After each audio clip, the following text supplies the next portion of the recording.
Life in a world that keeps changing. Think that it's progress you're making. Copy and paste pretty faces all the time. Pictures so perfect we play.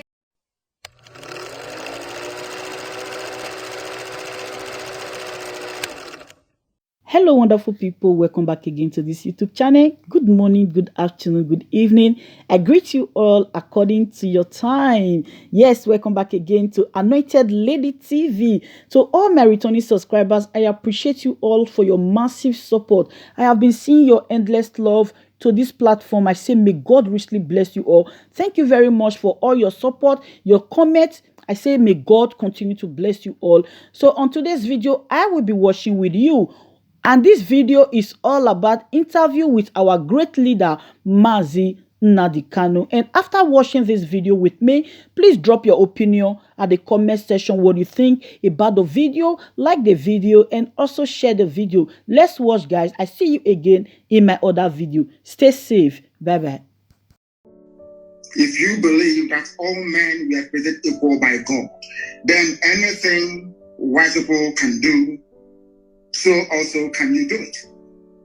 If we cannot do what Europeans can do, what Americans can do, what South Americans can do, what Asians can do, we cannot lay any claim at all to human equality. It is our fault, not the fault of the permanent five.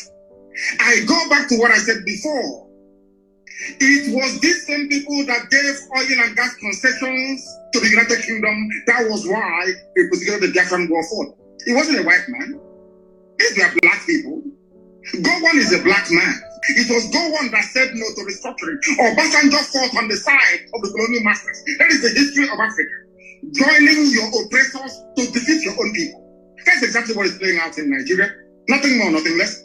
I cannot possibly apportion blame to anybody whatsoever. We should be blaming ourselves. Because in Africa, we tend to blame other people all the time. Whereas the fault lies with us. The fault is ours. I remember one thing that the Chinese government said in 1999 when they took back Hong Kong. Chinese government said the 100 years of shame has come to an end. They never blamed anybody. They never blamed the British. They blamed themselves for losing Hong Kong in the first place to the British. And that is how real men should be able to appraise their condition. That we are poor, we are ravaged by poverty, disease, ignorance, and backwardness in Africa is our fault. Not the fault of the Europeans. If we get to rise up tomorrow to say enough is enough, believe you me, we can transform Africa within only 2 years. After all, Paul Kagame is doing something in Kigali. Why can't we replicate it everywhere else? We must learn to put our people first. When a head of state gets up in the morning and buys a property in Europe, what do you expect? That means you don't love your people. When he gets up in the morning and decides to buy a private jet, that means he doesn't love his people. And these are clear facts. I cannot blame anybody for our plight. I blame ourselves for it. And that is why we are rising up. And I want to make this thing categorically clear so that the whole world can understand me. It doesn't matter what they do. It doesn't matter what the greatest power on this earth does in relation to Nigeria. Biafra is going to be free, or we all die in the process. I swear to God Almighty in heaven. Death is better than what we are passing through right now in that street called Nigeria. And we must be free. I said must. We are not begging anybody for it. Before the white man came, there was Biafra. Before Britain was created, Biafra existed for over 5,000 years before the formation of Britain. How did they decide where I should live? How did they decide which identity I should have? How can a white man come from Europe and decide to call me a Nigerian? What is the meaning of Nigeria? Nobody knows. We must go back to who we are. Be proud of who we are. I am a proud Biafran. I can never be a proud Nigerian because the name Nigeria has no meaning. No meaning whatsoever. Not even in Swahili, it has no meaning. How can a white man come and create a country for me in Africa and I be holding their flag running up and down saying this is my country? Who said so? Can I go to Europe and create a country in Europe for them? On what basis is our argument of human equality when Europeans can come to Africa and create countries? We cannot go to Europe to create countries. How can that be equality? Oh. That is why it's racist towards us. And that is why we must rise up now, not tomorrow, to support Biafra. Biafra is the beginning of the true emancipation of black people. Ask Julius Nyerere and he will tell you. Thank you. Julius Nyerere, indeed. In 1967, The late Julius Nyerere was the first man with Dr. Milton Obote. That's why I, on this microphone, I still carry the flag of Dr. Milton Obote. They are the first countries in Africa to recognize Biafra. So in case people are asking why we have interest in Biafra, I follow both the leaders because I have lived in Tanzania and I'm a Ugandan. And I live in Kenya. I live in Europe. I'm a global citizen. I follow Pan-Africanism. Indeed, one other question before I bring this to your side, you address your people, and then we make it, call it a day. We have covered most of the things. Some of them you will bring them in your own address, which you will be given a chance to do so in 15 minutes also. There are so many ways, constitutional ways of struggling for freedom. I believe you know where I'm going now. What's this? We have tried. For over 10 years, you have tried. You have done so well.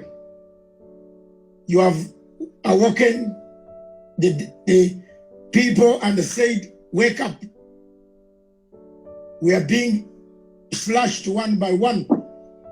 Buhari has allowed people to buy daggers. You know, I saw my investigative journalist came across 100,000 daggers.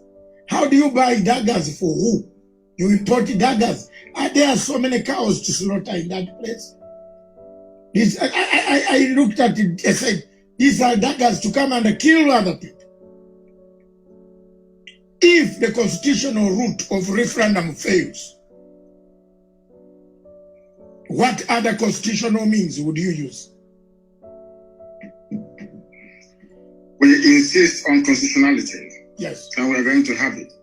When Reverend Dr. Martin Luther King started to try to rearrange the social order in America, some people felt it was impossible to do, but eventually he succeeded. When Nelson Mandela, and I'm sure your good self, and all other anti-apartheid campaigners started, even with the support of Margaret Thatcher and Ronald Reagan, this is something people don't know. That Ronald Reagan, a very powerful president of the US, and Margaret Thatcher, of course, a young lady, they all supported apartheid South Africa. They did. They were the ones that labeled ANC a terrorist group. Some people don't know this. It was only a few years ago that the name of Mandela was, should I say, erased from the logbook of terrorists in the United States of America. People don't know this. We are going to insist on what is ours and what is right. We've been occupying our land in perpetuity since the creation of man on this very earth. Somebody came and decided to change our identity, and we said no. The person said, okay, if I'm leaving, I'm going to hand you over to a more brutal caretaker, which are the Fulanis in this case. And that is why they're killing us and killing us till tomorrow. I want to draw your attention to something very, very critical. The order given by the Inspector General of Police of Nigeria to predominantly Fulani soldiers and Fulani police people to go to Biafra land to kill people. Had this announcement been made by any other police chief anywhere in the world, believe you me, there will be someone to appear in hate the next day. I want to read for your audience. I'm going to quote him verbatim what he said. The IG of police in Nigeria said, he's a Fulani man, mind you, don't mind the media shout, do the job I command you. If anyone accuses you of human rights violation, the reports will come to my table and you know what I will do. So take the battle to them wherever they are and kill them all, kill Biafrans all. Don't wait for an order. What another order are you waiting for when Mr. President has ordered you to shoot anybody carrying AK-47 assault rifle? Quote me, even a dead policeman can be tried and dismissed from the force, and his family will not get his benefits. And this is from a police chief. Do you know the funniest thing, or should I say the most astonishing thing of all? The EU has a presence in Abuja, in Nigeria. The British High Commissioner is there, Katrina Line. The US Ambassador is there. They've not said anything at all. In other words, that leads us now to believe that exactly what happened between 66 and 1970 is about to happen again, which is kill as many Biafrans as possible. I want all Africans to understand this, that this very policy of genocide and slaughter is sanctioned by the US Ambassador in Nigeria, sanctioned by the UK of all people. Tomorrow they'll be singing songs of praise about human rights abuses, what China is doing, what is happening in Gaza, what is happening in Rohingya. But in Nigeria, they sanction the killing of Biafrans in broad daylight. What sort of justice is that, I ask? And I want Africans to know, to ask themselves this question: why is it that the USA and Britain wants this very tiny country to be squashed and killed? What is it that they have that is driving them so mad? Because the future progress of Africa lies in the land of Biafra, and they do not want black people to be developed. That is why they're doing what they're doing. Look at a whole, should I say, high commission running all over the place, telling the country how to be run. The same things that from Nkrumah, Julius Nyerere, Azikiwe, all of them, Patrice Lumumba, Jomo Kenyatta fought. The same thing that Mandela fought. Black people are now tolerating it. The same thing we are fighting. We want independence, we want self-rule today, this very morning or afternoon or evening. One single woman, is crossing the whole of Nigeria, telling the Nigerian police who to kill, telling them who to shoot at. Now tell me how I can be in a country where the chief of police have targeted my people for extermination, and the whole world is quiet. Tomorrow they'll start blaming us for one thing or the other. But we're not backing down, because Biafra is coming, and I assure you, no Jupiter can stop it.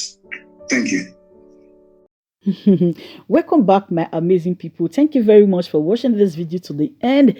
And if you just like what you just said, please do not fail to hit on the like button. Subscribe if you have not subscribed. Trust Mazi Nnamdi Kanu, the great leader, the supreme leader that never disappoints his follower. When he speaks and is final, he has spoken. He said no Jupiter can stop us Biafran, because we move.